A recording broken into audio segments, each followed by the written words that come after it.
चलिए, तो अब हम आगे बढ़े उससे पहले आपको एक बात बताएं। बच्चे लोग काफी दिन से बोल रहे थे सर डीपोलराइजेशन में ये उल्टा दिया है। बिल्कुल सही बात है, उल्टा दिया है। डीपोलराइज हो रहा है या हो गया है तो मेम्ब्रेन तो अंदर से पॉजिटिव हो रही होगी ना। तो आप लोग यहाँ पे डायरेक्शन सही कर लेना, मतलब ये चार्ज सही कर लेना। अंदर से पॉजिटिव और बाहर से नेगेटिव, ये उल्टा है।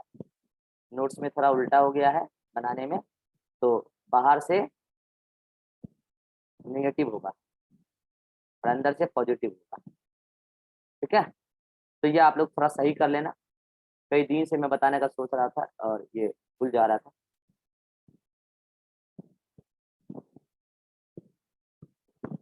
व्हाइट से कर लेना उल्टा, और क्या है, कर ही लेना याद से, नहीं तो बाद में कभी रिवाइज करोगे तो गलती पढ़ लोगे। ठीक है, चलिए ले लीजिए स्क्रीनशॉट। स्क्रीनशॉट क्या लोगे यार, उल्टा तो करना है चार्ज, जितना को हम स्क्रीनशॉट चाहिए। चलिए, तो अभी जो हमने पढ़ा है उसका एक बार क्या करें हम लोग, एक बार नोट्स से आपको मैं दिखा दूं, नोट्स में कहाँ पे दे रखा है जल्दी से। ये देखिए, यही डायग्राम हमने अभी पढ़ा है साइनेप्स में, यस और नो? यही अभी हमने पढ़ा है जस्ट। आप देखेंगे यहाँ पे सब कुछ आपको मिल जाएगा यहाँ पे। ठीक है, ये देखो एक्शन पोटेंशियल आया, ये प्री सिनेप्टिक न्यूरॉन है। एक्शन पोटेंशियल आया, यहाँ पे कैल्शियम गेटेड चैनल खुल गया, एक ही गेट यहाँ पे दिखा रखा है। ठीक है, प्रॉपर डायग्राम आपके क्लास में जो अभी मैंने बनाया वो था, उसको आप चाहे इस डायग्राम को थोड़ा सा मॉडिफाई कर सकते हैं। ठीक है, इसमें एक ही कैल्शियम का गेट दिखा रखा है। ठीक है, गेट का ओपनिंग भी पूरा दिखा रखा है, मतलब गेट खुल गया। तो एक्शन पोटेंशियल आने के बाद गेट खुल ही जाएगा। ये रहा सिनेप्टिक मेम्ब्रेन, सिनेप्टिक वेसिकल का मेम्ब्रेन, उस पर रिसेप्टर। ठीक है, तो उस पर रिसेप्टर से बाइंड किया कैल्शियम, वो इधर आया, फट गया, निकला क्या, एसिटाइलकोलिन। वो अपने रिसेप्टर के साथ जाके बाइंड किया, रिसेप्टर से साथ बाइंड करने के बाद क्या हुआ, सोडियम एलजीसी खुल गया, सोडियम का रैपिड इन्फ्लक्स हुआ। सोडियम का रैपिड इन्फ्लक्स से डेंड्रोन वाला पार्ट, मतलब जो पोस्ट सिनेप्टिक मेम्ब्रेन है, वो क्या हो गया, अब जाके सोडियम अंदर आने के बाद, ये अभी पहले का डायग्राम दिखा रखा है, सोडियम अंदर आने के बाद अंदर क्या हो जाएगा, पॉजिटिव, और बाहर क्या हो जाएगा, नेगेटिव हो जाएगा। ठीक है, अंदर आने के बाद अंदर पॉजिटिव बाहर नेगेटिव, तो अंदर पॉजिटिव होने लगेगा और बाहर नेगेटिव होने लगेगा, मतलब यहाँ पे क्या बन जाएगा, ग्रेडेड पोटेंशियल। ये ग्रेडेड पोटेंशियल आगे चल के एक्सॉन एनवलप के पास आएगा और वहां अगेन एक्शन पोटेंशियल बनाएगा। और ये पूरी बात थ्योरेटिकल वे में यहाँ पे लिखी हुई है, आइए मैं आपको एक बार पढ़ के दिखा देता हूँ। ठीक है, इस डायग्राम में कंफ्यूज मत होना कि अंदर पॉजिटिव नेगेटिव दर्शा रहता है, ये अभी हो ही रहा है। ठीक है, यहाँ पे सारा बात लिख रखा है, यहाँ देखिए थ्योरी, मैकेनिज्म ऑफ सिनेप्सिस लिख रखा है। Action potential developed in pre synaptic membrane. Pre synaptic membrane में कैसे भी एक्शन पोटेंशियल बना होगा एक्सॉन एनवलप पे। Pre synaptic membrane becomes permeable for calcium plus 2 ion. जब वो पहुंचा कहाँ, टीलोडेंड्रिया के पास, तो कैल्शियम प्लस 2 के लिए परमेबल हो गई, जब कैल्शियम वेजिसी खुली तब। Calcium ion enter through the pre synaptic membrane and synaptic vesicle burst due to the stimulation of calcium ion। synaptic vesicle पर जाके वो बाइंड किया तो उसका बस्टिंग हो गया। ठीक है, neurotransmitter is release in synaptic cleft. Neurotransmitter acetylcholine है यहाँ पे, वो सिनेप्टिक क्लेफ्ट में आ जाएगा और आने के बाद क्या होगा, neurotransmitter reaches at post synaptic membrane via synaptic cleft. उसके बाद क्या होगा, वो बाइंड कर जाएगा अपने स्पेसिफिक रिसेप्टर से, जो लगा हुआ कहाँ पे है, पोस्ट सिनेप्टिक मेम्ब्रेन पे। बाइंडिंग के बाद क्या होगा, न्यूरोट्रांसमीटर के बाइंडिंग के बाद ओपनिंग होगा, या आयन चैनल कोई सा भी आयन चैनल, यहाँ पे कैसा है, लिगेंड गेटेड आयन चैनल है, एलजीसी लिखा है। इस एलजीसी का मतलब नहीं पता है, लिख लीजिए, ligand gated ion channel. Ligand gated ion channel का मतलब ये होता है जो किसी केमिकल के बाइंडिंग की वजह से खुलता है, जो किसी केमिकल के बाइंडिंग की वजह से खुलता है। ठीक है, उसके बाद क्या होगा, आप देखिए यहाँ पे, उसके बाद देखिए एंट्री ऑफ आयन, अगर सोडियम का खुला है, क्योंकि यहाँ पे मैंने न्यूरोट्रांसमीटर का नाम स्पेसिफाई नहीं किया है, देखो ना यहाँ पे एसिटाइलकोलिन लिखा नहीं है थ्योरी में। ठीक है, तो अगर जो सा हमारा एसिटाइलकोलिन है तो सोडियम का गेट खुल जाएगा, कोई और है तो पोटेशियम का, कोई और है तो क्लोराइड का। ठीक है, खुलने के बाद अब समझिएगा क्या होने वाला है। खुलने के बाद यहाँ पर एक चार्ज क्रिएट होगा, मतलब चार्ज पोटेंशियल डिफरेंस क्रिएट होगा ये यहाँ पर, और उसको आप बोलेंगे, सुनेगा ध्यान से, यहाँ भी चार्ज क्रिएट होगा, यहाँ भी उस पोटेंशियल डिफरेंस को जो लिगेंड गेटेड चैनल खुलने के बाद जनरेट होगा, उसका बोलेंगे post synaptic action, post synaptic potential, PSP, post synaptic potential. क्या बोलेंगे उसको आप, पोस्ट सिनेप्टिक पोटेंशियल। अब सुनिएगा मेरा बात ध्यान से, ये एक्साइटेटरी भी हो सकता है और ये इनहिबिटरी भी हो सकता है। मतलब ये जो पोटेंशियल बना है वो अगले न्यूरॉन को एक्शन पोटेंशियल बनाने के लिए एक्साइट भी कर सकता है और मना भी कर सकता है, मतलब इनहिबिट भी कर सकता है। मतलब ये दो प्रकार का होगा, ये पोटेंशियल दो प्रकार का हो सकता है। अब आपके मन में आ रहा होगा कब एक्साइटेटरी पोस्ट साइनेप्टिक पोटेंशियल बनेगा और कब इनहिबिटरी पोस्ट साइनेप्टिक पोटेंशियल बनेगा। ये डिपेंड करता है न्यूरोट्रांसमीटर पर कि कौन सा न्यूरोट्रांसमीटर आया है। जैसे अगर स्टाइलकोलिन आएगा तो जो यहाँ पे पोटेंशियल डिफरेंस जनरेट होगा उसकी वजह से जो पोटेंशियल डिफरेंस यहाँ पे आएगा वो एक्साइटेटरी होगा, मतलब वो जब एक्सॉन हीलॉक के पास आएगा तो वो एक्सॉन हीलॉक पर एक्शन पोटेंशियल बनवाने के लिए जिम्मेवार होगा। लेकिन अगर कोई और न्यूरोट्रांसमीटर आता तो अब जो यहाँ पे पोटेंशियल डिफरेंस क्रिएट होता हो सकता है वो इनहिबिटरी होता। तो वो जो पर्टिकुलर पोटेंशियल यहाँ पर आता पहुंच के ग्रेडेड पोटेंशियल के फॉर्म में वो एक्शन पोटेंशियल बनाने से मना कर देता, तो उसको आप बोलते इनहिबिटरी पोस्ट साइनेप्टिक पोटेंशियल। कितने लोग समझ गए? कितने लोग समझ गए? ये डिपेंड करता है कि कौन सा न्यूरोट्रांसमीटर आया है, वो एग्जांपल मैं अभी आपको बता दूंगा। ये डिपेंड करता है न्यूरोट्रांसमीटर पर, ठीक है। तो यही बात यहाँ पे लिखा हुआ है, देख लीजिए आपके नोट्स में आ गया। हाँ ये रहा, generation of new potential on post synaptic membrane known as, लिख रखा है पीएसपी, पोस्ट साइनेप्टिक पोटेंशियल। अच्छा, पोस्ट साइनेप्टिक पोटेंशियल में भी एक्साइटेटरी, एक्साइट करने वाला, और इनहिबिटरी, इनहिबिट करने वाला। किस बात के लिए? एक्शन पोटेंशियल बनाने या नहीं बनाने के लिए, ठीक है। Depending upon the types of neuro transmitter, ये पूरा का पूरा न्यूरो ट्रांसमीटर के ही टाइप पर डिपेंड करता है। कितने लोगों को यहाँ तक समझ में आ गया? हाथ खड़ा कीजिए एक बार। नोट्स मैंने आपके सामने आपका नोट्स पढ़ के दिखा दिया।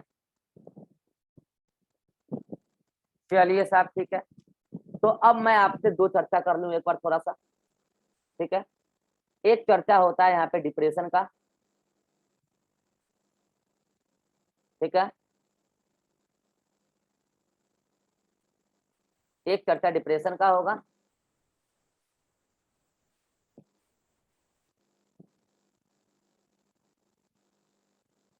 और एक चर्चा होगा कन्वर्जन का।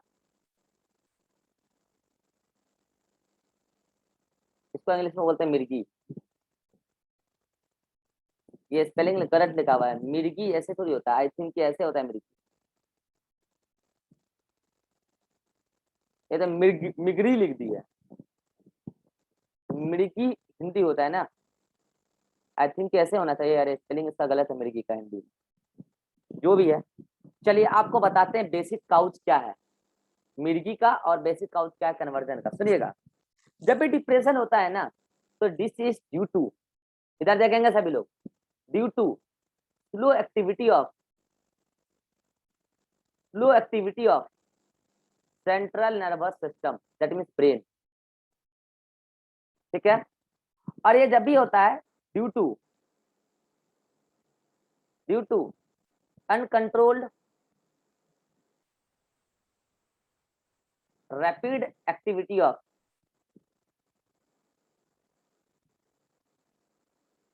CNS, that means here brain. अब समझिएगा ध्यान से कि मैं क्या समझाने जा रहा हूं। ये वाला डायग्राम लाइए सामने। मैंने आपको समझा दिया कि मिर्गी कब होता है? जब CNS का एक्टिविटी स्लो हो जाए। कन्वर्जन कब होता है? जब CNS का एक्टिविटी फास्ट हो जाए, अनकंट्रोल, बहुत फास्ट तरीके से चले। चलिए, जो बताना चाहते हैं वो हाथ खड़ा करेंगे। क्या लगता है डिप्रेशन मतलब नर्वस सिस्टम में CNS की स्लोइंग कब होगी? जब नर्व इंपल्स का ट्रांसमिशन फास्ट होगा या जब स्लो होगा? कौन बताना चाहता है? सेंट्रल नर्वस सिस्टम का एक्टिविटी, बोलना नहीं है, हाथ खड़ा कर दीजिए, हम सुन लेंगे। नर्वस सिस्टम का एक्टिविटी कब स्लो हो जाएगा? जब नर्व इंपल्स ट्रांसमिशन का जो रेट है, नर्व इंपल्स जो ट्रांसमिट हो रहा है एक न्यूरॉन से अगले न्यूरॉन, वो स्लो हो जाए या जब फास्ट हो जाए।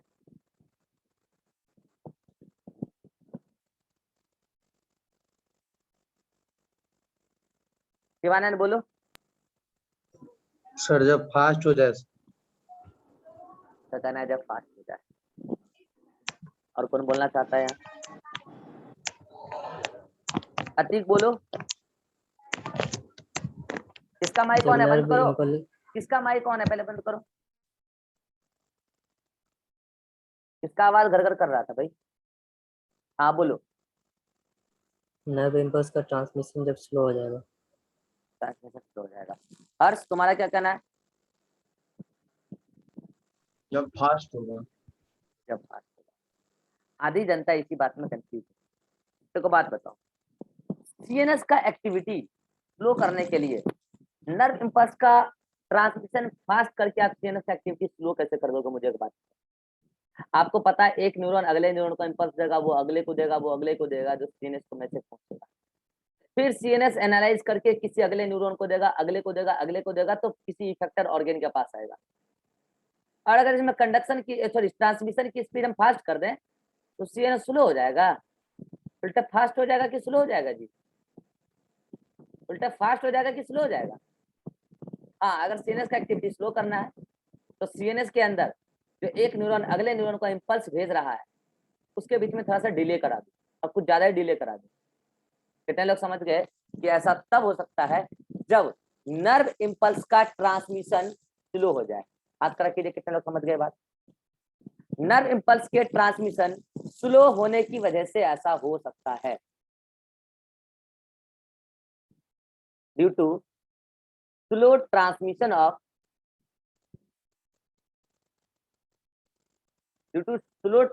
Of nerve impulse. Nerve impulse अगले न्यूरॉन में कैसे पहुंचेगी वो अगर स्लो हो जाए तो इसका उल्टा ये हो जाएगा, अगर तेरी तेरी गति से जाते रहे नर्व इंपल्स अगले न्यूरॉन में तो अगला न्यूरॉन को मौके नहीं मिलेगा जल्दी से कुछ समझने का। तो इसको आप बोल सकते हैं due to rapid transmission of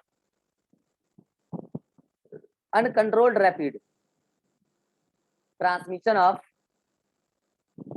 nerve impulse. अब एक बात बताओ, अगर कोई इंसान नॉर्मल है तो उसके अंदर तो ऐसा नहीं हो सकता है कि अपने बेमतलब का स्लो हो जाए और बेमतलब का फास्ट हो जाए, ऐसा तो होगा नहीं। उसके अंदर तो एक नॉर्मल रेट से सब कुछ चल रहा होगा। तो आपको क्या लगता है कि नर्व इंपल्स का ट्रांसमिशन यदि स्लो करना है तो आपको क्या लगता है, स्लो करना है या स्लो हो गया है तो क्या हुआ होगा? क्या आपको ऐसा लगता है कि नर्व इंपल्स का ट्रांसमिशन यदि स्लो हुआ है तो शायद एसिटाइल कोलिन कम कम आ रहा है? क्या आपको ऐसा लगता है कि एसिटाइल कोलिन कम कम रिलीज हो रहा है प्री सिनेप्टिक न्यूरॉन से? अगर एसिटाइल कोलिन कम कम रिलीज होगा, यहाँ कम कम कंसंट्रेशन उसका बचेगा, तो आपको नहीं लगता कि अगले न्यूरॉन को मैसेज लेट लेट पहुंचेगा? कितने लोग समझ गए कि अगर एसिटाइल कोलिन की मात्रा कम कम होगी, अगर एसिटाइल कोलिन की मात्रा बहुत कम कम होगी तो अगले न्यूरॉन को इंपल्स जल्दी से नहीं पहुंचेगा क्योंकि बाइंड ही नहीं करेगा ना, कंसंट्रेशन कम होगा। तो अब एक बात बताइए, अगर मैं कह रहा हूं कि नहीं एसिटाइल कोलिन यहाँ से रिलीज तो अच्छा खासा हो रहा है लेकिन किसी कारण से इस एंजाइम का कंसंट्रेशन बढ़ गया, बोलिए अगर इस एंजाइम का कंसंट्रेशन बढ़ गया है या उसको इंजेक्शन ठोक दें एसिटाइल कोलिन एस्टरेज का, तो आपको नहीं लगता कि वो जो एसिटाइल कोलिन इधर से रिलीज होगा ईसीएफ में आने के साथ ही एसिटाइल कोलिन एस्टरेज ज्यादा से ज्यादा एसिटाइल कोलिन को तो तोड़ देगा, किसमें? एसीटेट में और कोलिन में। तो क्या अगला न्यूरॉन उसको बाइंड कर पाएगा अपने आप पे? नहीं। इसका मतलब आप समझ गए, जब जब एसिटाइल कोलिन एस्टरेज का मात्रा बढ़ेगा, जब जब एसिटाइल कोलिन एस्टरेज का मात्रा बढ़ेगा, जब जब एसिटाइल कोलिन एस्टरेज का मात्रा बढ़ेगा, तब तब डिप्रेशन किया जा सकता है या हो जाएगा। कितने लोग समझ गए डिप्रेशन का काउज क्या है? एसिटाइल कोलिन एस्टरेज का मात्रा बढ़ाकर डिप्रेशन कराया जा सकता है, आर्टिफिशियली भी और नेचुरली भी कई बार हो जाता है। ये एसिटाइल कोलिन एस्टरेज बॉडी के फिजियोलॉजी में कई बार ऐसे भी बन जाएगा, ठीक है, एबनॉर्मल मात्रा में आ जाएगा, ठीक है, बॉडी का फिजियोलॉजी अगर डिस्टर्ब होगा तो। अच्छा ये हुआ। अच्छा इसका जस्ट उल्टा आप कर सकते हो, एसिटाइल कोलिन को लेके, एसिटाइल कोलिन एस्टरेज को लेके अगर उसका मात्रा बहुत ज्यादा घट जाए, अगर एसिटाइल कोलिन एस्टरेज का मात्रा बहुत ज्यादा घट जाए, यहाँ तो बढ़ा था, अब मैं कह रहा हूँ एसिटाइल कोलिन एस्टरेज का मात्रा बहुत ज्यादा घट जाए तो एसिटाइल कोलिन ब्रेक नहीं होगा, पहले कुछ ब्रेक हो जाते थे, तो ज्यादा से ज्यादा एसिटाइल कोलिन बाइंड करेगा यहाँ पे, और अगर ज्यादा से ज्यादा बाइंड करेगा तो ज्यादा से ज्यादा सोडियम का एलडीसी खुलेगा और क्विकली खुलेगा, क्योंकि सारा का सारा एसिटाइल कोलिन बाइंड हो जाएगा ना, टूटेगा कोई भी नहीं, बाइंड हो जाएगा मेजोरिटी तौर पर। और अगर बाइंड हो जाएगा तो सोडियम का लिगेंड गेटेड चैनल कम समय में ज्यादा खुल जाएगा और जल्दी से वहां पे क्या हो जाएगा, रैपिड तरीके से वहां पे डीपोलराइजेशन हो जाएगा। और जब रैपिड तरीके से वहां पे डीपोलराइजेशन हो जाएगा तो क्या हो जाएगा, इसी को बोलते हैं कन्वर्सन। मतलब एक न्यूरॉन ने अगले को इतना तेजी गति से भेज दिया इम्पल्स कि अगला न्यूरॉन उस इम्पल्स को लेकर एक्शन पोटेंशियल बना ही नहीं पाया, वहीं ठहर गया, वहीं ठहर गया। डिप्रेशन नहीं है ये, कन्वर्जन है। बाकी इसका पूरा मैकेनिज्म है जो आप एमबीबीएस में पढ़ा करोगे, ठीक है। ये तो एसिटाइलकोलिन के स्टेरेज के बढ़ने और घटने की हमने बात करी है। क्या इसी तरीके से हम एसिटाइलकोलिन ट्रांसफेरेज एंजाइम उसके बढ़ने और घटने की बात कर सकते हैं, यस और नो? एसिटाइलकोलिन ट्रांसफेरेज जो यहाँ है माइटोकॉन्ड्रिया में, जो एसिटाइलकोलिन बनाने का काम करता है, क्या उसके भी बढ़ने और घटने का बात हम कर सकते हैं डिप्रेशन और कन्वर्जन में, यस और नो? तो कौन बताना चाहेगा कि कब एसिटाइलकोलिन ट्रांसफेरेज का मात्रा बढ़ेगा, कब घटेगा डिप्रेशन और कन्वर्जन में? कौन बताना चाहेगा? हाथ खड़ा करो। बोलेगा कोई नहीं अभी, हाथ खड़ा करो।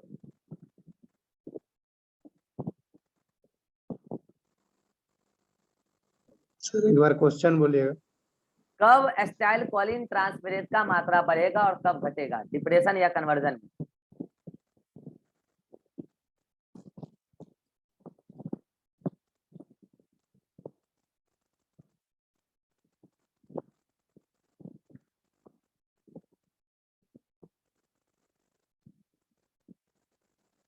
बोलो शिवानंद। सर बढ़ेगा कन्वर्जन में सर। का कहना है कि बढ़ेगा कन्वर्जन में और घटेगा यहाँ, है ना? Yes sir. चलिए कंसेप्ट लगा के देखते हैं, मुझे भी रटा हुआ नहीं है।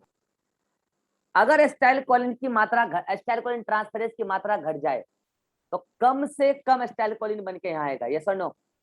कम कम बन के ही आएगा यहाँ पे। और अगर कम कम बन के आएगा तो अगले न्यूरॉन को कम कम मिलेगा, तो कम कम सोडियम लिगेंड गेटेड चैनल खुलेगा, बहुत समय लगेगा उसको सारा गेट खुलने में, तो यहाँ पे क्या हो जाएगा, स्लो हो जाएगा। इसका मतलब जब एसिटाइलकोलिन ट्रांसफेरेज की मात्रा घटेगी तो डिप्रेशन होगा, और जब बढ़ेगी तो कन्वर्जन होगा। बिल्कुल सही जवाब है इसका। कितने लोगों को समझ में आ गया? रटा हुआ मेरा भी नहीं है, कंसेप्ट बस आना चाहिए। बाकी इसके बारे में डिटेल छेड़छाड़ मत कीजिए सवाल में, आपको मैंने एक्स्ट्रा बात बता दिया है। बहुत पहले सब एग्जाम में आता था एम्स वगैरह में, ठीक है, अब नहीं आता है। वैसे नीट का स्तर बहुत गिर गया ना इसलिए, तो आप बस एक्स्ट्रा नॉलेज रख लीजिए, कहीं आपके काम आ जाए, ठीक है। तो ये रहा आपका पूरा साइनेप्सिस का मैकेनिज्म। अब आपके मन में आ रहा होगा कि सर कौन सा न्यूरोट्रांसमीटर सोडियम का एलजीसी खुलाएगा और कौन सा पोटेशियम का खुलवाएगा? और सर आप एक बात कर रहे थे इलेक्ट्रिकल साइनेप्स, उसकी भी बात बता दीजिए। तो इन सारी बातों का चर्चा करेंगे हम अगले एपिसोड में। आज के एपिसोड में अगर कोई समस्या हो तो आप बेझिझक बोल सकते हैं, मैं पूछ लेता हूँ। Shivanand, any problem? Sir acetylcholine esterase जो एसीटेन और कोलिन को तोड़ता है सर, वो प्रोसेस तोड़ता एक है, बार और अच्छा बता। एस्टेरेज, हाँ एस्टेरेज तोड़ता है, ठीक है ठीक है। वो बताते ना सर एक बार कैसे क्या क्या तोड़ता है, होता है। बस बता दे क्या तोड़ता है। ये इंजाइम है, ये एसिटाइलकोलिन को ब्रेक कर देता है एसीटेट और कोलिन में। ये रिएक्शन मैकेनिज्म पढ़ाएंगे क्या तुमको यहाँ बैठ के? इसका मैकेनिज्म जानना चाह रहे हो क्या? नो सर, यही हाँ? बस जान रहे थे कि सिंपली टूट जाता है या हाँ फिर और टूट भी कुछ। जाता है। एसिटाइलकोलिन जो एक मॉलिक्यूल है, केमिकल है, वो एसीटेट और कोलिन से जुड़ यस के बना होता है। ये एंजाइम उसको तोड़ देता है, ठीक है। यस। और कोई दिक्कत? No sir. Jyoti, no sir. Abhishek, no sir. Atiq, no sir. Harsh, yes sir. हाँ क्या? सर एसिटाइल कोलिन एस्ट्रेज जो है वो हमेशा एक्स्ट्रा सेलुलर फ्लूइड में अवेलेबल रहता है। हाँ एक लिमिट अमाउंट में, एक रेंज में रहता है हमेशा, एक रेंज वाले Yes. कंसंट्रेशन में हमेशा रहता है। और कुछ? No sir. बढ़ेगा घटेगा तब प्रॉब्लम आएगा, ऐसे नहीं आएगा। Nisha, any problem? No sir. Ribha, yes sir. हाँ बोलो। अभी जो क्वेश्चन बताया उसका आंसर समझ में नहीं आया। कौन सा क्वेश्चन? जो अभी बोले माइटोकॉन्ड्रिया में एसिटेज को कौन बढ़ाएगा, डिप्रेशन या कन्वर्जन? ये वाला बात, ये वाला यस सर।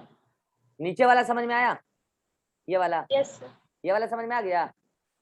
तो इसका जस्ट उल्टा है। चलो तुम माइक ऑन रखो, अभी हम तुम्ही से पूछते हैं। एसिटाइल कोलिन ट्रांसफेरेज का क्या काम है, बोलो। सर नर्व इम्पल्स को रैपिड या स्लो करने में उसका काम है। एसिटाइल कोलिन ट्रांसफेरेज का ट्रांसफेरेज का, हाँ ये सर उसको एंजाइम है। सर उसको तोड़ने में काम करता है एसिटेट तोड़ने और में, कोलिन यही को। तो गलत समझ रहे हो। एसिटाइल कोलिन ट्रांसफेरेज माइटोकॉन्ड्रिया के अंदर पाया जाता है और ये एसीटेट प्लस कोलिन को जोड़ के एसिटाइल कोलिन बनाने का काम करता है। तोड़ने का काम एस्टरेज करता है, ये एस्टरेज है और यहाँ ट्रांसफेरेज है, दोनों अपोजिट मैनर में वर्क करता है भाई। यस सर समझ आया। ये बात पहले भी बता रखे हैं कि एसिटाइल कोलिन ट्रांसफेरेज माइटोकॉन्ड्रिया में मिलता है, एक्सॉन में टीलोडेंड्रिया तक पाया जाएगा वो माइटोकॉन्ड्रिया, और वो अंदर में ही एसिटाइल कोलिन ट्रांसफेरेज यहाँ से एसीटेट एब्जॉर्ब कर लेता है, वो यहाँ पहुंच जाता है, ठीक है। एसीटेट और कोलिन को जोड़ के एसिटाइल कोलिन बना देता है, ये क्या एसिटाइल कोलिन ट्रांसफेरेज। तो अब तुम ही बताओ, अगर एसिटाइल कोलिन ट्रांसफेरेज की मात्रा कम होगी तो एसिटाइल कोलिन ज्यादा बनेगा कि कम बनेगा? कम बनेगा। कम बनेगा, तो कम बनेगा तो अगला न्यूरॉन जल्दी जल्दी उसको बाइंड कराएगा कि लेट लेट? लेट से। लेट से कराएगा, तो यहाँ पे डीपोलराइजेशन मतलब एलजीसी जल्दी खुलेगा सोडियम का कि लेट से? लेट से खुलेगा। तो अगर लेट से खुलेगा तो यहाँ जल्दी से पोस्ट सिनेप्टिक पोटेंशियल बनेगा कि लेट से? लेट से। और ये काम अगर सीएनएस में हुआ तो इसी को डिप्रेशन बोलते हैं। और इसका जस्ट अपोजिट कर लो कि अगर एक लिमिट से माइटोकॉन्ड्रिया के अंदर जो ट्रांसफेरेज होता है एसिटाइल कोलिन ट्रांसफेरेज एक लिमिट से अधिक हो जाएगा, तो एसिटाइल कोलिन एक लिमिट से अधिक बनने लगेगा, और लिमिट से अधिक बनने लगेगा तो इतना फास्ट आएगा कि अपने आप को संभालिए नहीं पाएगा, सब कुछ वहीं ठहर जाएगा, उसी को कन्वर्जन करते हैं। बाकी पूरा मैकेनिज्म कन्वर्जन का पढ़ेंगे एमबीबीएस में, ठीक है। हाँ, और कोई doubt Riva? No sir. Suman any doubt? No sir. और किसी को कोई डाउट है तो बोल सकता है, किसी को कोई डाउट है तो बोल सकता है।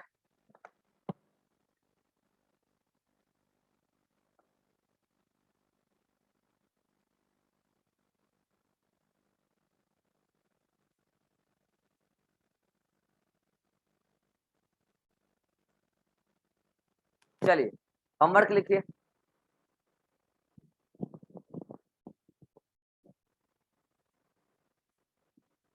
कल से क्लास ऑन टाइम होगी, वो क्या है ना, आज मॉर्निंग वाले बैच को जो है थोड़ा ज्यादा खींचे हैं क्लास, तो उसकी वजह से जो है ये वाला क्लास को थोड़ा शिफ्ट आगे करना पड़ा।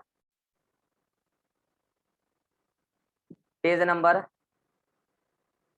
319 पर, और 319 पर हेडिंग नंबर 21.3.2, ठीक है।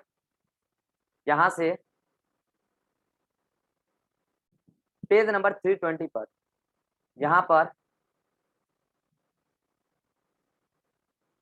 हेडिंग नंबर 21.4 के ऊपर तक।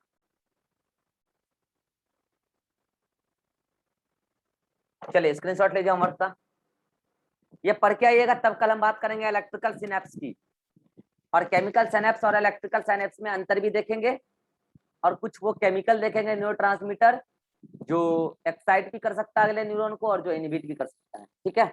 एक्साइट वाला तो एक एग्जांपल देख लीजिए। चलिए मिलते हैं नेक्स्ट क्लास में, तब तक के लिए